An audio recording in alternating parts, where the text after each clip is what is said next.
Hello! The next few weeks is going to be quite interesting as I'm going to be visiting the Oregon coast, which I am very excited for, but it does pose a little bit of a problem as I'm trying to prepare for my Halloween shop update. Now, I am trying to aim this update for about mid-September, however, that date really comes down to when I get all the drawings finished. Now, in my utmost wildest dreams, I would love to get all the sticker designs done while camping. However, knowing that we're going to be doing a lot of sightseeing and there's not going to be a lot of days where I'm just lounging about, sitting by the campfire while drawing, and because of all that, I'm really only expecting myself to draw a handful of designs, if that. Now, before I set off to the Oregon coast, I did end up managing to flesh out and color block the sticker designs, which is really nice as not only does it give me a place to start, but I also don't know how the cell service is going to be like at the campsite, which means I might not have access to reference photos. I am really happy that I was able to do that before leaving, even if that meant that I ended up leaving my packing to the last minute and was rushing all over the place trying to make sure that I had everything packed before quickly walking out of the door, because oh boy, do we have a long drive ahead of us. Granted, the drive itself wouldn't have been bad if it wasn't for the fact that we ended up getting stuck waiting at the border for well over 2 hours. Then we finally crossed said border and ended up getting stuck in massive traffic because unbeknownst to us, there was a concert in Seattle. So that was fun, and it was almost as fun as getting to our campsite around 10 p.m. and having to set up our tent trailer in the dark. So needless to say that our first full day in Oregon was filled with sleeping in, unpacking, getting organized, and eating our first proper meal within the last 24 hours at Denny's.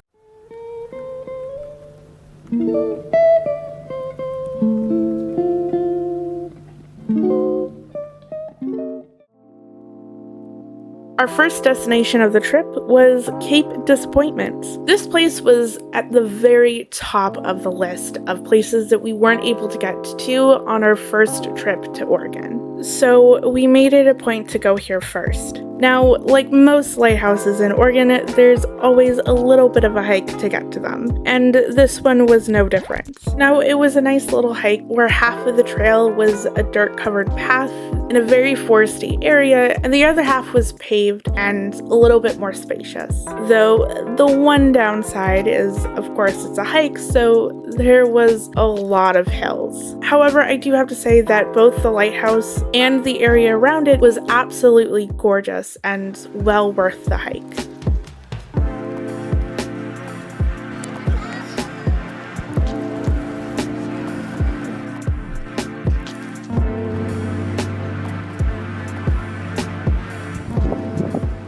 It was also really cool as by the time that we actually ended up getting up to the lighthouse, there was some fog rolling in. So it was really cool seeing the fog dip in between the trees as well as rolling in with each wave. As for the artwork, it was pretty much what I expected. I didn't have a lot of time to draw. The only time where I was able to actually pick up my Apple Pencil and start sketching was when the stars started to come out, when campfires started to die down, and when most of the campers had gone to sleep, which I don't mind as the sketching at 1 a.m. wasn't too different from what I was accustomed to. As for the actual drawing, I started working on the witch hat, as that design intrigued me the most, as I had most of the details already fleshed out, like the pink gingham bow or the patchwork that I wanted to add, but I was struggling to figure out the shape of the witch hat, as I wanted a design that was a little bit more complex, but also not too simple, and above all else, I didn't want to use the same witch hat design that I've already used for 2 other stickers.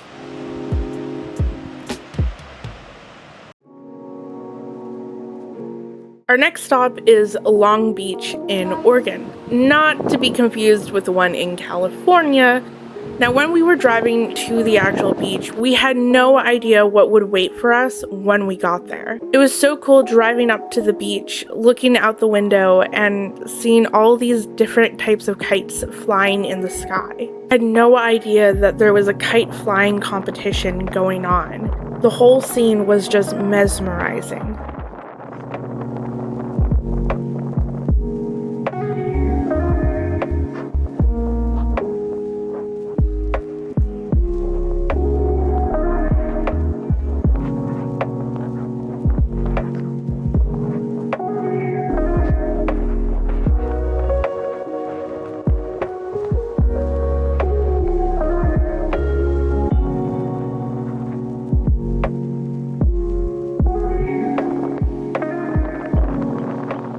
Anyway, back to the witch's hat that I was drawing.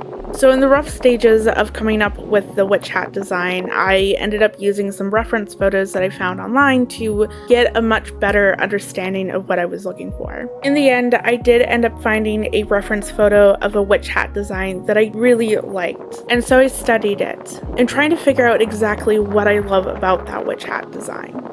And in the end, I figured it out. The reason why I loved that design so much was because the witch hat felt like it was homemade. From how the hat flopped over to the way that the folds of the fabric were drawn was what made it feel like that. However, the first design that I made looked just a little too close to that of the reference photo. So it was back to the drawing board, which is how I came up with this design. I really wanted to try and replicate that feeling of the hat being homemade and being passed down through generations to the point where holes started to form, which led to a few people sewing over patchwork to cover them up. On our way back from Long Beach, we ended up stopping in at Fort Columbia, as my dad wanted to stop in and take a look at it. As personally, I am not that interested in the historical side of everything. I do have to say my favorite part about the forts was getting to walk down, and there was this corridor where there was just doors lined up on one side and stone wall on the other. It was really cool to see nature take over this place. Seeing the doors rusted over and seeing the moss crawl along stone walls, seeing plants grow in between the cracks of the foundation, it was hauntingly beautiful.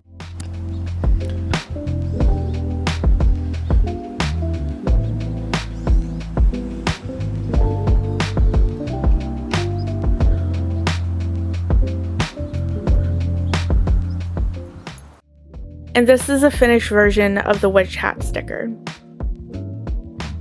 Moving on to the Maritime Museum.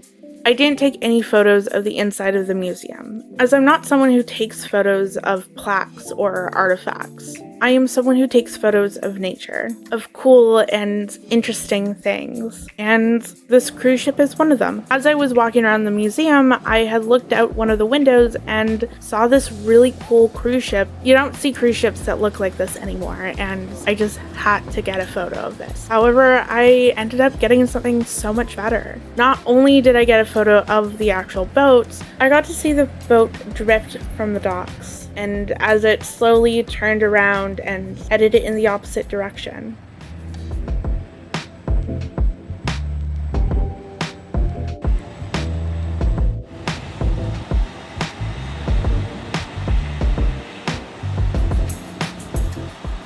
However, that wasn't the only boat that I took a photo of. One thing with the Maritime Museum is that you actually get to walk onto an old boat. And I do have to say that I did take a lot of photos while I was walking around that boat. As for the next drawing that I'm going to be working on, I am going to be working on the teacup, as I'm really excited to be able to draw something a little bit different from what I usually draw. I am also really excited to try my hand at drawing another teacup. I've only drawn one teacup before, and it turned out well. It's not perfect and could use a little bit more work. I'm also really excited to see how my skills have improved from the first teacup that I drew. Now granted, this design isn't exactly Halloweenish, but I do feel like it kind of teeters on that border. Now it's time to add the gold accents to the cup, which in all honesty is I'm a little afraid of. I've never been able to make an item within my drawing look like gold. And in all honesty, if I don't get the gold accents on the cup looking just right, I feel like it would break the entire drawing. Now, is this me putting too much pressure on myself? Maybe, but I really wanted to strive to make it look like gold. And I do have to say, I think I nailed it. Now for our next stop is the column. This place was a bit of a hit and miss for me, as on one hand, gorgeous views, absolutely stunning. However, on the other hand, you have to walk up a lot of stairs in order to get up there. Needless to say, I definitely had to sit down after, mostly because I couldn't feel my legs, but hey, I got really good photos. Our next stop, Seaside, a place that we briefly visited on our last trip here, where we basically drove through the beachside town looking for a place to eat before we headed back to our campsite. Now this time around, though we did get to stop in and look at some of the shops, we did have to rush through some of them, as we had gotten to the town a little bit later than what we had hoped, and we also wanted to get back to our campsite before complete nightfall had taken over the roads.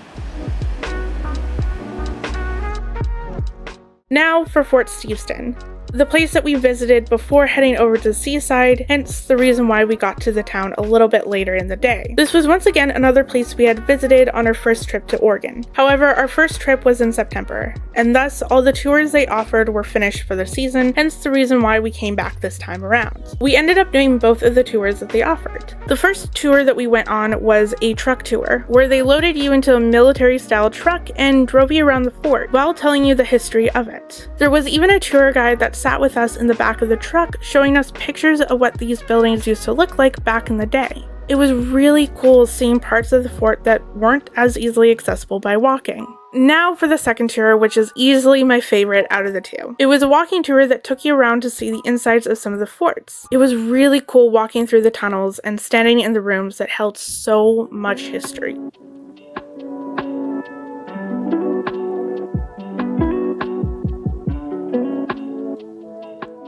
And of course, this is where most of my photos came from. There were just so many cool and eerie things to take photos of. And that's where our trip ended. I had so much fun. It was really insane to see how many things we had missed out during our first trip here. And of course, here's the finished drawing of the teacup. I really loved how this turned out, and in all honesty, the teacup turned out so much better than what I had thought. Now, for the next week, I am hopefully going to finish, or mostly finish, all of the other designs that I had previously sketched out. If you want to see me sketching out those designs, you can view the video here. And if you don't want to miss out on when I showcase the finished drawings, you can subscribe. That way you'll be notified when that video comes out.